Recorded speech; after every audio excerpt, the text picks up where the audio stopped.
Ranggalawe aja kaget ulun dewamu nganti ulun tumurun ana ing ngarsa padagini ulun mung saperlu nganti jeneng kita munggah ana ing kahyiwangan Salendra bawana pinangka jangkeping para dewa.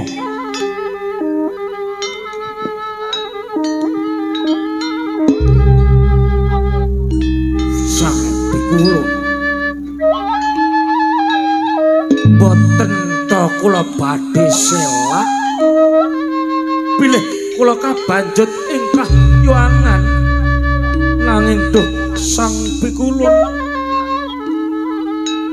ing wedal sak menika kula badhe nuduhaken dharma pitumrap Majapahit. Kula nyuwun inah bilih sampun kula nuduhaken dharma bekti tumraping prajurit ing Majapahit. Monggo sang pikulun kula kabanjuta ing kahyuangan sang pikulun. Ranggalawe jeneng kita duweni inah ya pancen jeneng kita pinangka cagake negara ning Majapahit. Ulun pinangkane apa sing dadi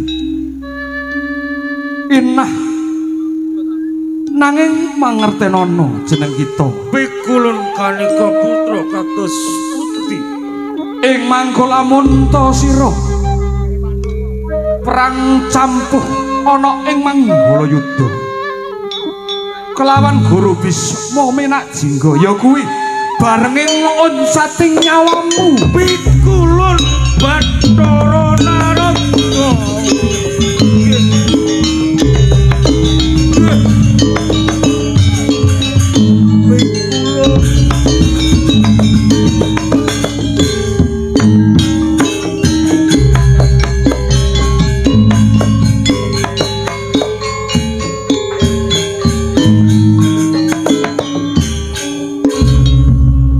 Ranggalawe wonten wikados menapa to Kakang? Kok menawi panjenengan paring pangandikan kanthi sanget? Wonten menapa wonten ing Tuban Kakang Ranggalawe? Wektu iki diajeng mertala inggih pun Kakang kabiji pinangka madeg senopati perang Majapahit ngadepi Blambangan Tandiya ya mung Menak Jingga. Kakang Ranggalawe garwa kula menawi panjenengan menika kabiji nampi duta badhe tanding yuda kalian Guru Brisma Minakjingga. Waduh Kakang Ranggalawe pinangka garwa sing garane nyawa bebasanipun menawi ing dinten sakmenika Kakang yen ta panjenengan badhe tindak maju Pancakara kula boten paring palilah. Dasarmu apa Diajeng? Kakang Ranggalawe saderengipun panjenengan tindak cita ngadhep dening Guru Brisma Minakjingga. Kakang kula saderengipun sampun kagungan pasupenan wonten ing Tuban Kakang. Impenmu apa? Kowe ngimpi apa Diajeng? Pasupenan kula menika wonten ing negari Tuban katrak banjir bandang ingkang ageng sanget Kakang. Mila saking menika yen nganti panjenengan tindak ngadhep Guru Brisma Minakjingga yen ngantos pasupenan ing sak mangke kasunyatan kados pundi nasib kula Kakang jalaran menapa?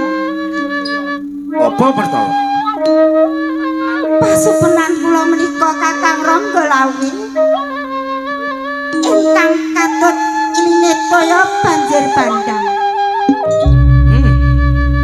Boten sanes namung panjenenganipun garwa kula Kakang Ranggalawe ingkang kula tresnani. Sangka panggraitamu impenmu kuwi kepiye? Menawi prahita kula menika yen ngantos ing sak mangke panjenengan tindak ngadhep Guru Brisma Minakjingga yen ngantos panjenengan menika soring jurit Kakang putra panjenengan Buntaran Watangan menapa malih putri panjenengan Sekati ingkang lagi sare ajeng kados pundi Kakang yen kula garwa panjenengan menika Kakang Ranggalawe ampun ngantos panjenengan tindak tuhu bekti kula tresna kaliyan panjenengan lair tumusing batu boten kenging penggang sak rikma bebasanipun Kakang. Mung perkara impen kowe menggak marang Ranggalawe. Leres Kakang. Iki jalaran menawi kula menika tresna kita jenenge garwa Kang Mas kuwatosipun yang tresna menika dos pundi ngenipun nglampahi Kakang Ranggalawe. Kuwi jeneng bebojoan. Dudu tanggung jawabing prajurit saha pangayoman. Martolasari. Kula dawuh. Impenmu jane ora kleru. Kok pasupenan kula boten lepas dos pundi Kakang? Panggraitamu perkara impen ora salah. Lajeng Nalika pun Kakang Besut Raga manekung puja iki karawuhan Bathara Kanika Putra Karawan Bathara pun Kakang bakal kabanjut ing kahyangan pinangka jangkeping dewa ing jaluk inah aku. panjenengan nyuwun inah diparingi Kakang. Ya, Aduh mapan leresan. nanging aja kesusu bunga. Nanging pun dos pundi? Karana pun Kakang kepengin nduduhake dharma bekti tumrap negara. Nalika pun Kakang campuh kelawan Minakjingga, ya kuwi bareke uncating nyawaku. Kakang, Martala Raga, menapa boten klentung yen kula midhangetaken atur panjenengan? ora salah. Ora kleru. Kakang Ranggalawe, Iki wis ginari sing kobrak. Ora kena kapenggak lan kaselak. nanging Kakang Rangga Lawe. Yen to pancen pasukenan kula menika saged kasunat. Ora usah netesake lho. Kakang, Iki wis ginarise pun paket Rangga Lawe. amrat sangkanipun menawi panjenengan ngendika ingkang kados ngaten.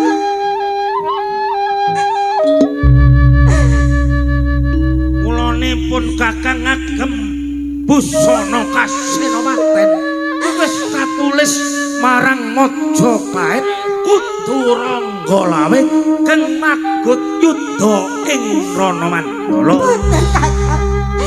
Menawi huruf Prisma minangka sanes tandang panjenengan. Weh, Kula boten lega boten lila kakang Rangga Lawe. dupeh jingga punakamu.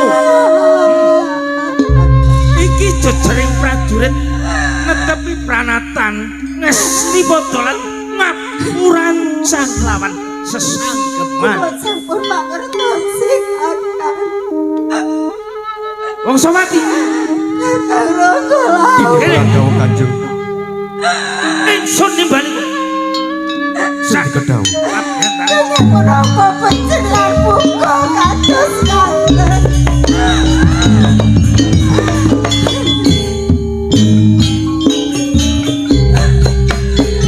Wong Somati Sabda dalam kula Kanjeng Adipati.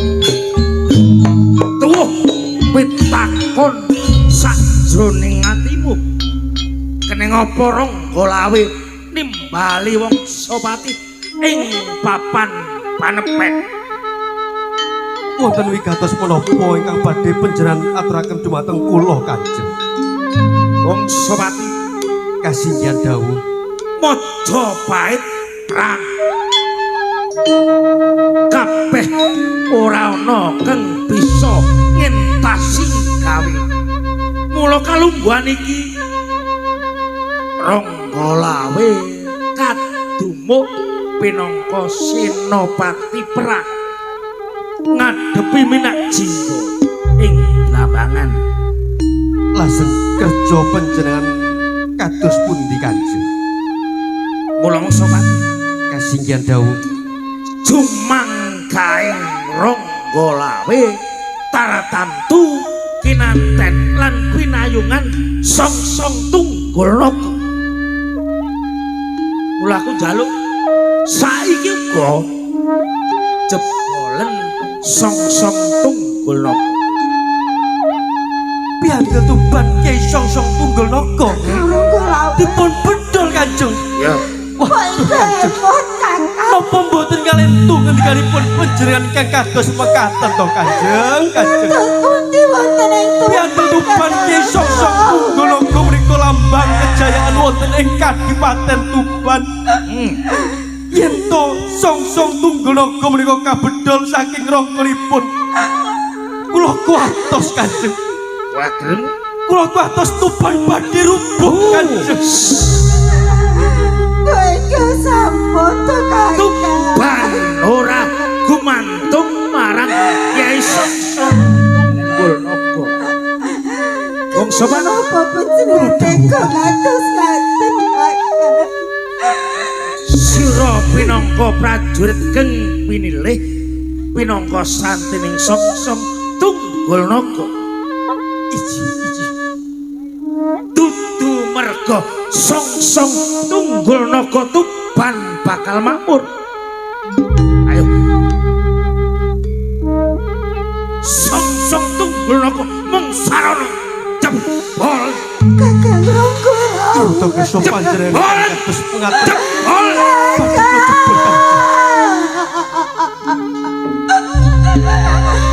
Bayang Tunggul Naga menika pinangka piantel jiwa raga panjenengan dalem kakang. Meratolorop.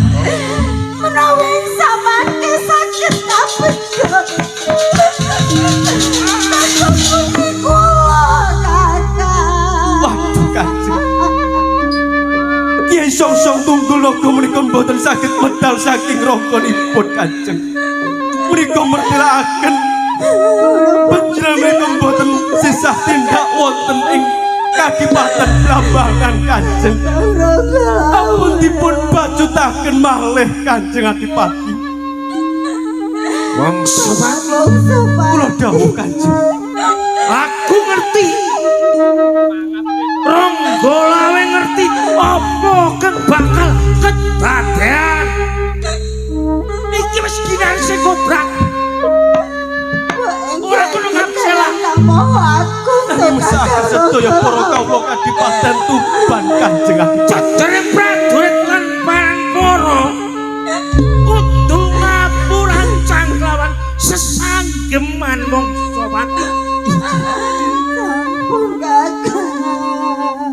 Kula mangertosi Kanjeng. Boten ateges kula menika mancai dawuhipun panjenengan Kanjeng. Dan Pendolen tunggu kok Istaken dawuh.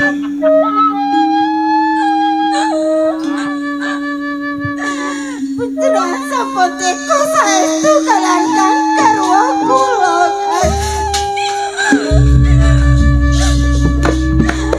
Napa sampun boten welas dhateng kula?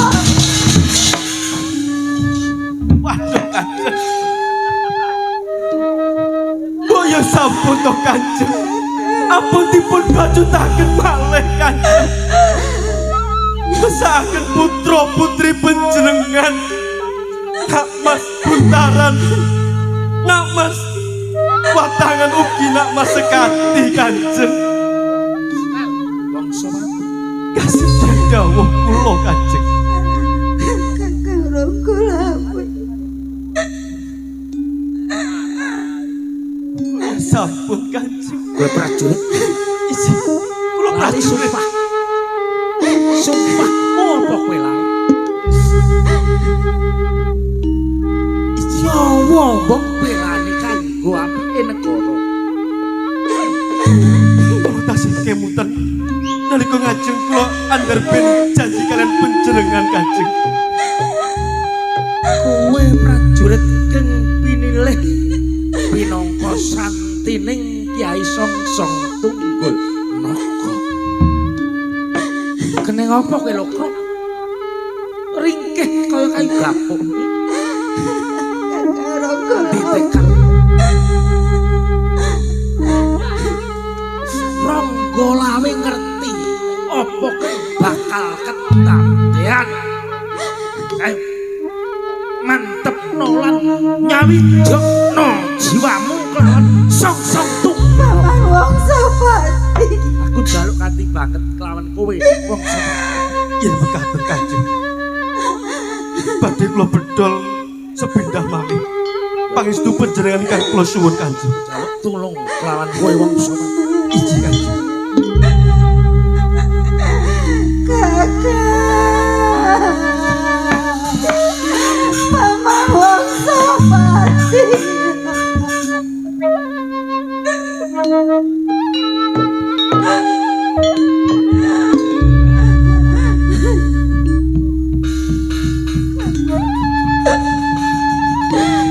Aduh, boten teko, boten mentolong, boten.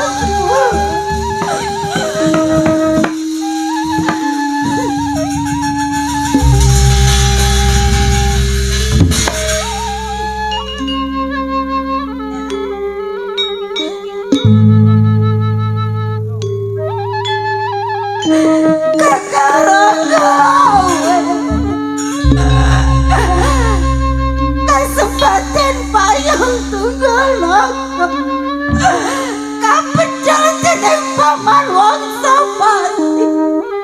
Kakang. Bertolong Menika lampion jiwa raga panjenengan. merasa Boten kakang. mongsa ugel kalau dangan wektu antaraning aku lan kowe. Kakang Ronggola. Saiki pun kakang magut ing medan raga. Kae kae lho Bertolong sawangen saat ing netramu ing kono medan logo papaning peran antaraning Majapahit lan Lambangan ing kono rangga lawe bojomu bakal atus getik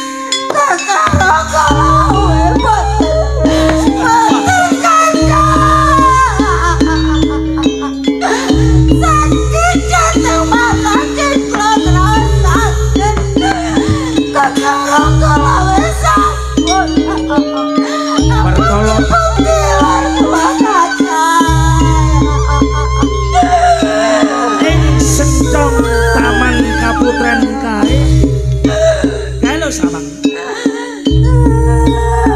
anakmu wadon sekati kan lagi turun kaijen tanpa katunggonan waktu lanang saiki nganti selarasi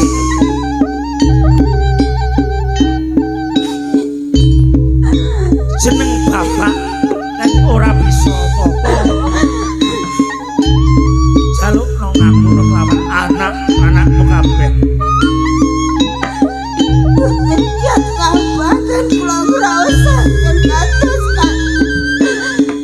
menapa ken kula tampi pitono menapa ken kula sangga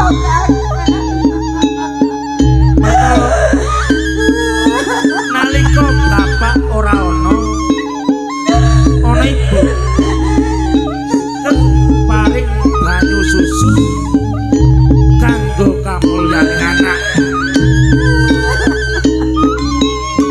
sumpah mumbiyen nalika ing Gapura Wilwati angesti padha marang guru laki ing besok bakal netesake loh ing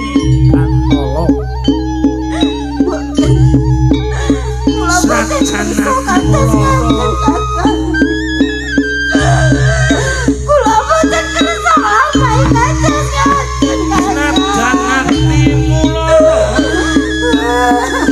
prasetyo ureng bumi sira dadi karo kusumaning bangsa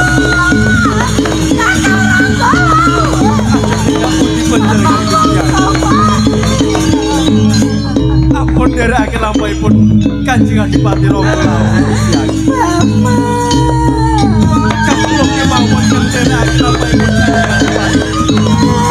Kanjeng Gusti Ayu saderengipun kula jumangkah ndereke lampahipun Kanjeng Adipati Rangga Lawe kula titip kula dumateng panjenengan Gusti Ayu kalian menika kula andhar beli bojo ingkang lagi bobot sepah yen to ing samangke garwa kula menika nglairake simpulan Jabar Bayi wujudipun putri panjenengan paring asma Srimuning Gusti Ayu wonten pangayoman panjenengan besok yen karo aku nglair kesimpulan Jabar Bayi bakal dak ukem kandamu ijilin pawesti bakal dak mariti tengen serius sekam semanten Gusti Ayu sing ati-ati kula matur rembah nuwun Gusti Ayu kula nyuwun pamit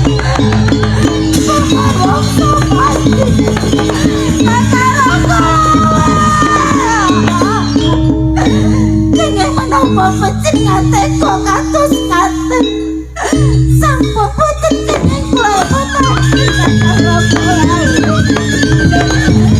kita urip suami nak jingga kuwi sekti modroku kakak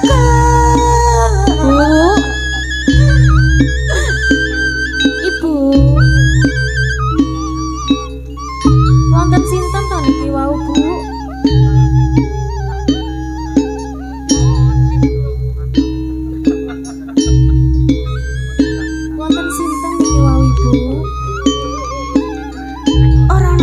Sapa kok, Nduk?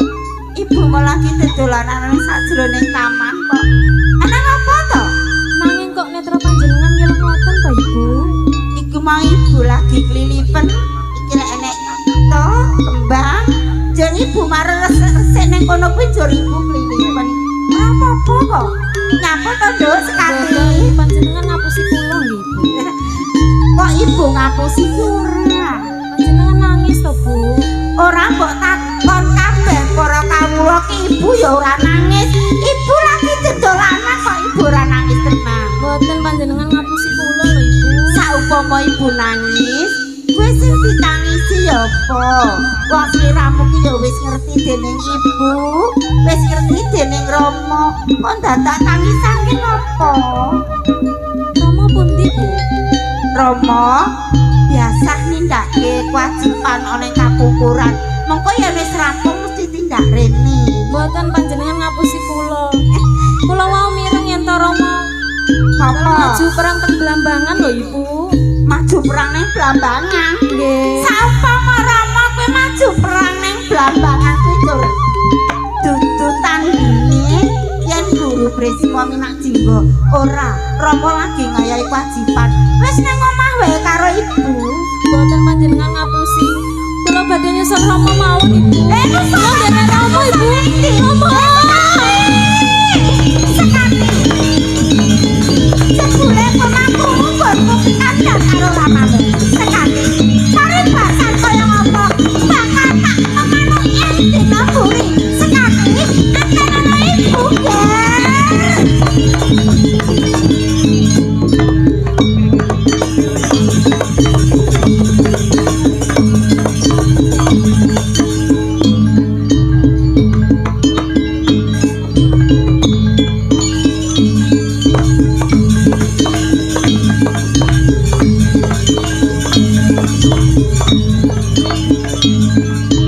Ayo sobat, Monggo Kanjeng.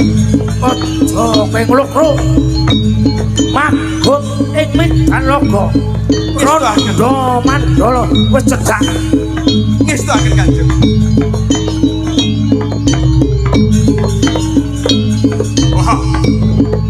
Paman angkat butone kudu jalu pampang.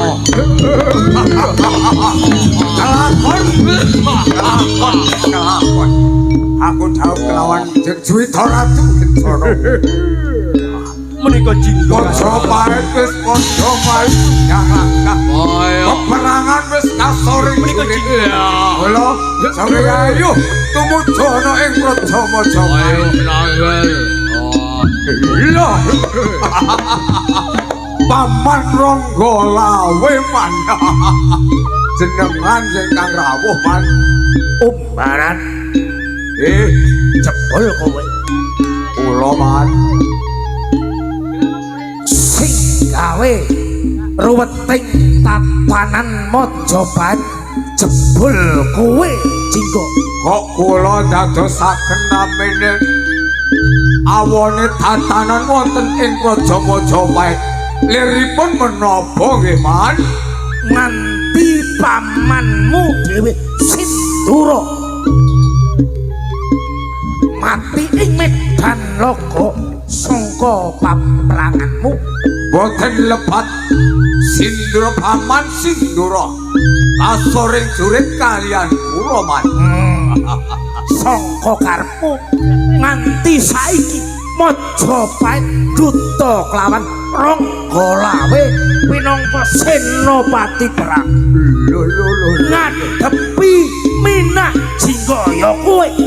man sampun panjenengan dumadakan tumuju wonten ing palagan peperangan namung badhe dados senopati abrang wonten ing Praja Majapahit. Ya, Paman kula wonten ing Praja Majapahit namung nagih janjinipun rikala semanten Sang Prabu Bramartunjung. Panjenengan nggih sampun mangertosi nggih man. ya. Mila pun panjenengan alang-alangi kula badhe dhaup kalian Jeng Juwita Ratu nggih man. Nggih, Kula man. ya. jenengku wis dadi anakku dhewe wis tak anggap umbaran. Kowe sakjane ya ora kleru nanging ya luput umbaran. Kula man Kudu mbok ngerteni nalika Majapahit kengadeg sayembara hamung Sang Prabu Brahmaratujung keng swarga. Nanging Majapahit saiki tatanan wis owah, pranatan tumuli tanganing Kencana Wungu. Umbaran kula man tak kira Bumi Agung Balumbangan yo Kadipaten Blambangan keng mbok rengkuh wis cukup. Jeneng bapak marang anak aja mbok bacotake kowe gayuh Kencana Wungu.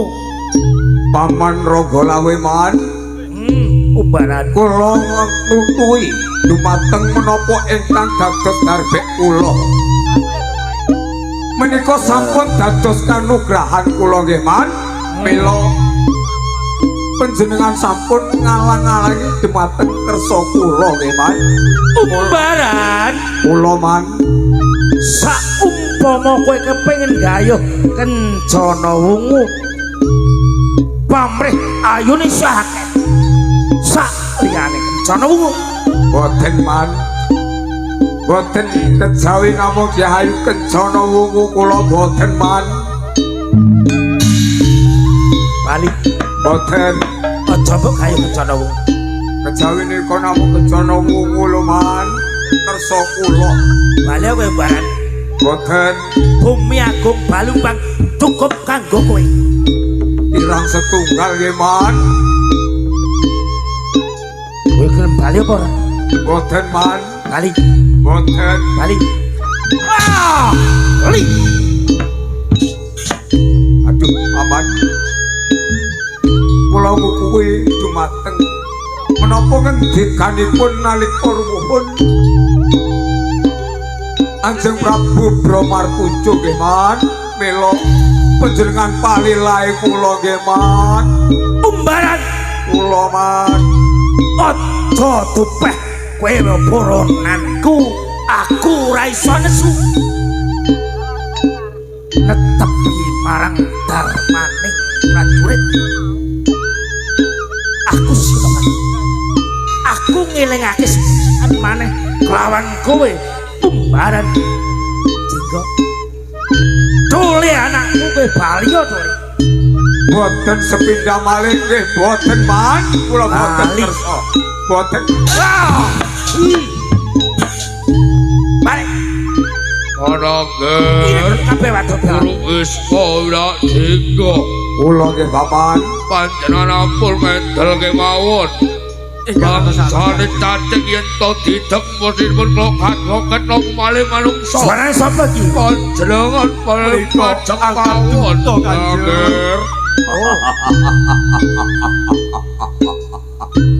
Anger Leres napa ingkang dados atur panjenengan? Aman kaduna.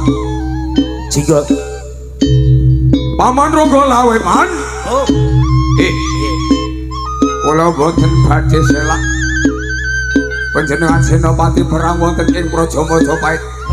Kula wantun kaliyan panjenengan. Pak. Berarti kowe Wantun aja kados menapa? Kula kukuh kowe marang wajibaning dhewe. aluhuran. Bagus. Iki medan raga. Rono Mandala. Dudu kadang, dudu sadulur. Aten Anane mung musuh. Musuh Paman Ragalawe minak jingga kula man. Ya. Apa jingga keng tumekaning pati? Apa Ragalawe mung dadi jeneng? Paman Ragalawe ampun jajipun salahaken mawi tangan kula nyempalani dumateng jenengan iman. Ora dadi apa? Monggo monggo tuwe Selamat marang bocah.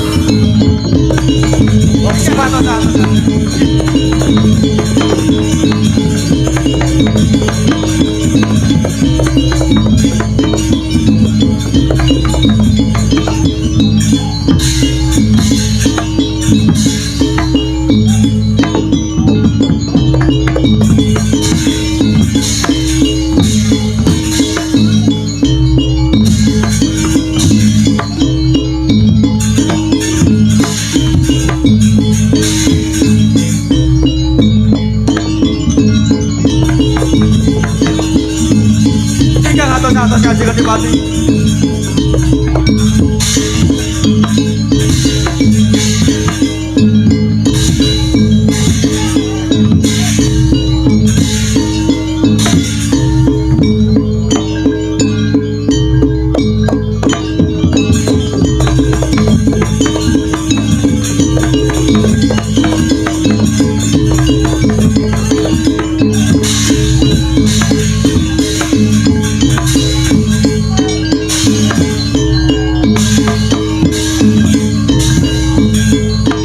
Dipun puja Kanjeng.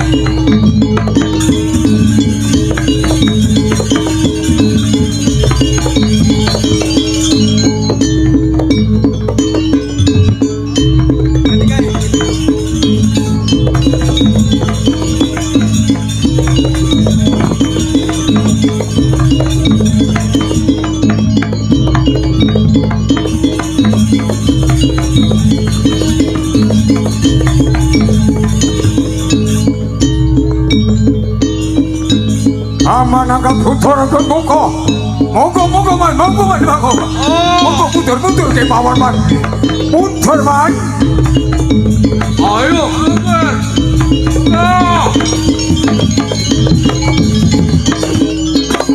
Wah, pamanangka putra man yektine paman Ranggalawe boten saged disangga enteng kasedanipun ampuh ananggen Pados pundi, Man? Jenggo tangelamun yen to paman Ranggalawe dijengagem kanane payung tunggalaga kula drane Kiaranger sing bisa nandingi payung tunggalaga mung pedhawa ana ing blambangan panjenengane Kakang Aranger. Aranger. aku sih duweni piandel siji Nggih. Menika jemparing bala sewu. pamanangka butuhan pun jenengan pundhut nggih Regunmu Gunung jemparing bala sewu.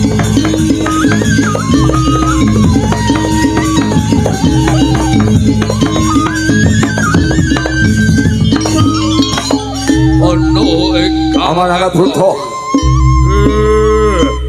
pundi wujude jemparing sewu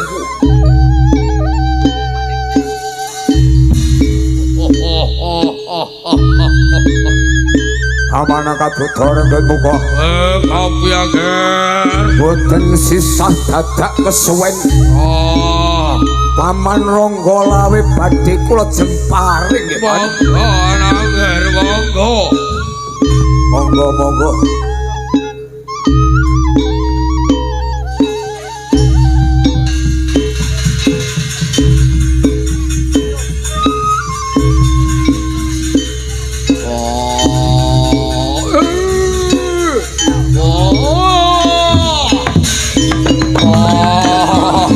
Monggo Aranger. Jemparing sampun wae. Ayo.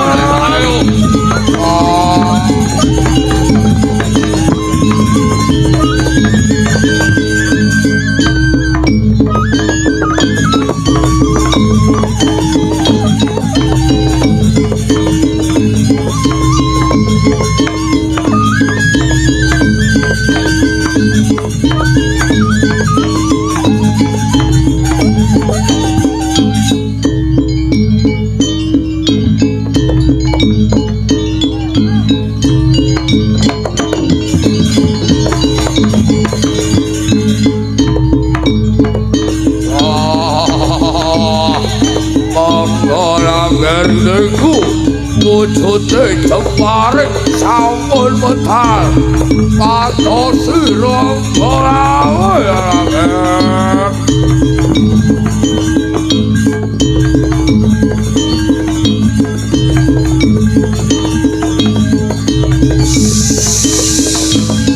Ayo sobat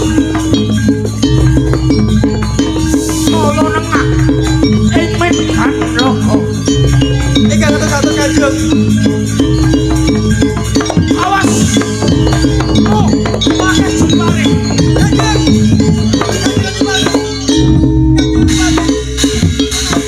Ya iso tunggu lho Kanjeng. Adipati.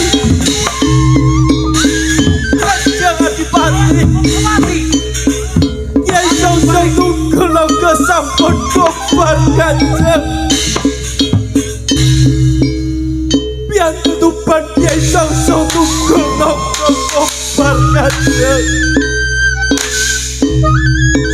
song tunggul naga wis apa Ampun dipun bajutaken malih Kanjeng. oh Sampun dipun bajutaken tindak wonten ing Kadipaten Blambangan Kanjeng. pomo kowe iki do kowe bali ingsun pribadi kang magot ing medan loko ayo Kanjeng. aja karono guna kowe loko Tanging lampun prajurit Tuban bali wonten ing medan logo Kanjeng.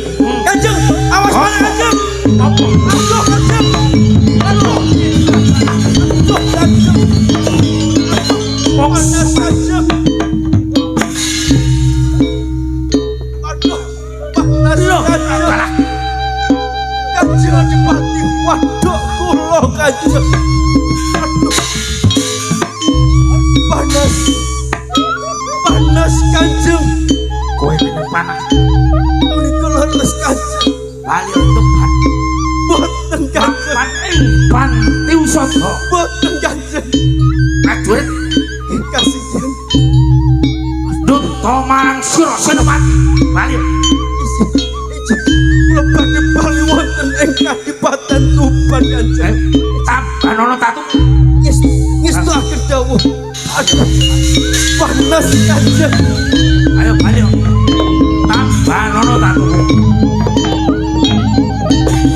ingsun pribadi ke maksud bali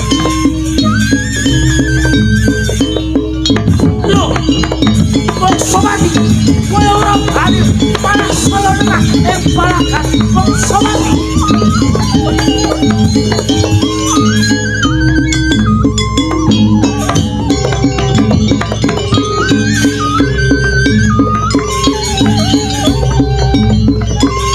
Jinggo keparat panjingane iblis kowe.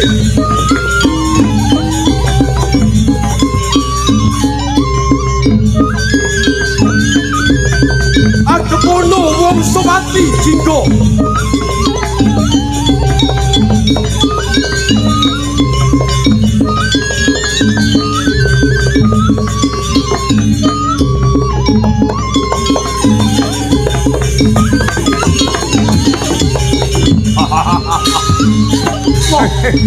Ana ger wong sawati sampun ing mriki ana ger. Wangsa pati kowe. Tansah kowe karaoceh kelawan panah bolo sewu. Panas. Isih maju peperangan kowe. Keparat bajingan kowe Jinggo. Wangsa pati Yen to silam sakti mantra guna. Tandingono aku wong Somati. Ora paman. ayo maju lekane ati. Kanjeng Adipati.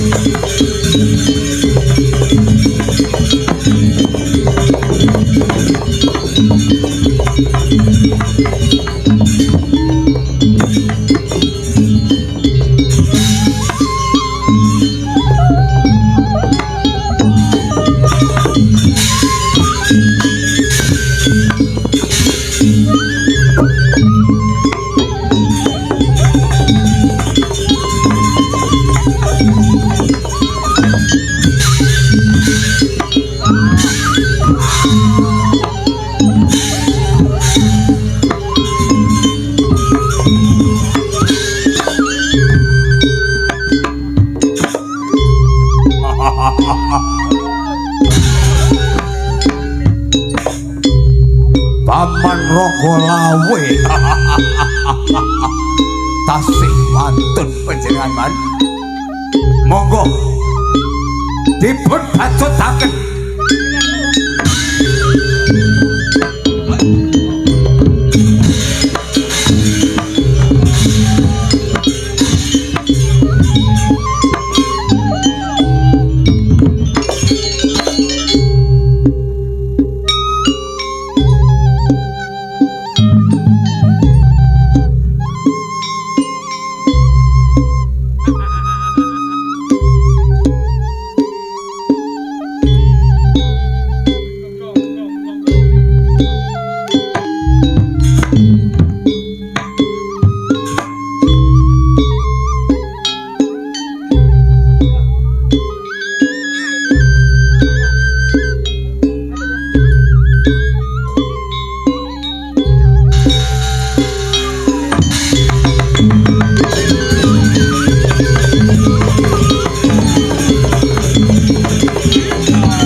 Jika Paman raga lawe man apa kira song tunggul naka wis kopong wis unggul aku menang. Paman sampun dados kasunyatan sungsung naga menika sampun sirna. Pusaka panjenengan sampun boten kuwawa nandingi pusaka kula nanging meka lamatku sajiwa kelawan rup lawe isih durung tumama mring prahamu.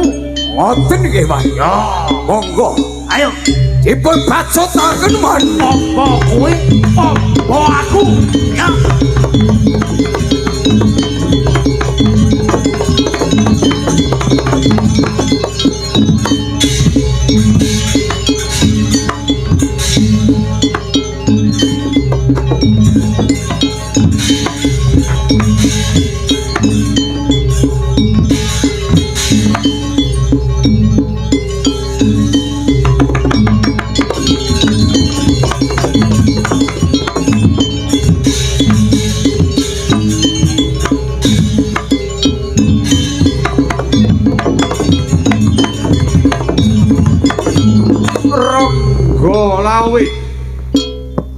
titiwah yaning kala mungsuh sedhela maneh Majapahit bakal tentrem.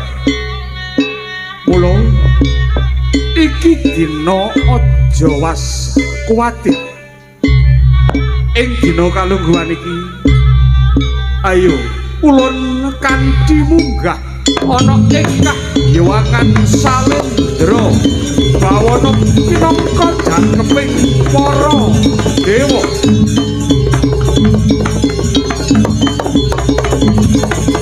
Luluh Paman Ranggalawe. Paman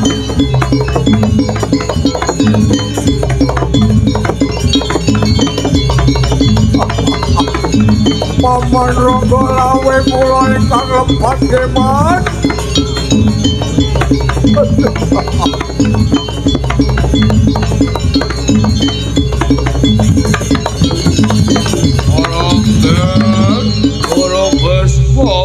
Paman angkat buta renggut mukoman. Perkawis menika pancen sampun mudrati. Yen to Paman Ranggalawe sampun tepengane pati. Paman ingkang mercayani boten kula lho man. Wah, perkawis Menika sampun ginarisipun Paman Ranggalawe. Monggo, monggo Paman. mereka wonten sekati. Bibi, Paman, genduk sekati. Rama kula pundi, Paman?